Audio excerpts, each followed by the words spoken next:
Shira, la princesa del poder. Yo soy Adora, la hermana gemela de He-Man y la defensora del castillo de cristal.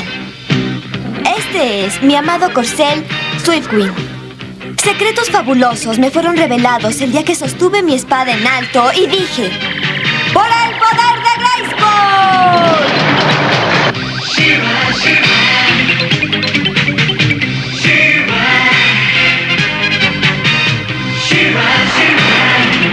¡Yo soy Shira!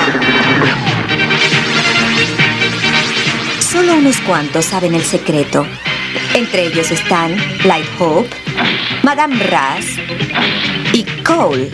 Juntos, mis amigos los valientes rebeldes y yo luchamos por liberar a Eteria de las fuerzas malignas de Horda.